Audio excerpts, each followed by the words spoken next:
ಬಹು ನಿರೀಕ್ಷಿತ Kantara chapter 1 trailer ಕೊನೆಗೂ ರಿಲೀಸ್ ಆಗಿದೆ.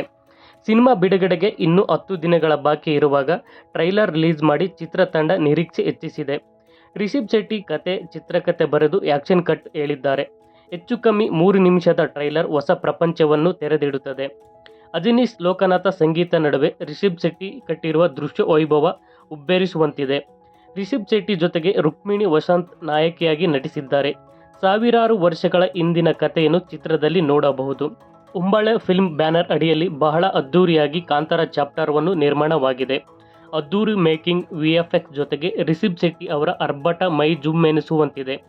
ರಾಣಿ ಕನಕಾವತಿಯಾಗಿ ರುಕ್ಮಿಣಿ ಮಿಂಚಿದ್ದಾರೆ.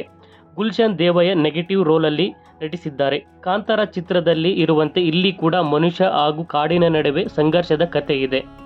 ಬುಡಕಟ್ಟು ಜನ ತಮ್ಮ ಉಳಿವಿಗಾಗಿ ನಡೆಸುವ ಹೋರಾಟವಿದೆ.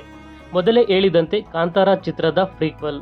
ಕಾಡು ಬೆಟ್ಟ ಶಿವನ ಪೂರ್ವಿಕರ ಕತೆ ಎನ್ನಬಹುದು. ಅಂದಿನಿಂದ ಜನರು ಕಾಡಿನ ಜೊತೆಗೆ ಬೆಳೆಸಿಕೊಂಡು ನಂಟು, ಹಿನ್ನೆಲೆ ಎಲ್ಲವನ್ನೂ ಚಿತ್ರದಲ್ಲಿ ತೋರಿಸಲಾಗಿದೆ. ದೈವದ ಜೊತೆಗೆ ಬ್ರಹ್ಮ ರಾಕ್ಷಸನ ಕತೆ ಚಿತ್ರದಲ್ಲಿದೆ. ಶಿವನ ಅಂಶದಿಂದ ಹುಟ್ಟಿದ ರಿಷಬ್ ಶೆಟ್ಟಿ ಹುಲಿಯನ್ನು ಬೇಟೆ ಆಡುವಷ್ಟು ಗಟ್ಟಿಗನಾಗಿ ಬೆಳೆಯುತ್ತಾನೆ.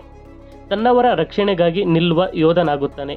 ಬುಡಕಟ್ಟು ಜನರ ವಿರುದ್ಧ ರಾಜ ಕುಲಶೇಖರನ ಉಪಟಳ ಹೆಚ್ಚುತ್ತದೆ. ಯುವರಾಣಿಯಾಗಿ ಕನಕಾವತಿ ಜೊತೆ ಪ್ರೇಮ, ಪ್ರಣಯ, ಅವರಿಬ್ಬರ ವಿರುದ್ಧ ಕತ್ತಿ ಮಸೀವ ಕುಲಶೇಖರನ ಮುಂದೆ ಏನೆಲ್ಲ ಆಗುತ್ತದೆ ಎಂಬುದು ಕಾಂತಾರ ಸಿನಿಮಾದ ಕತೆ.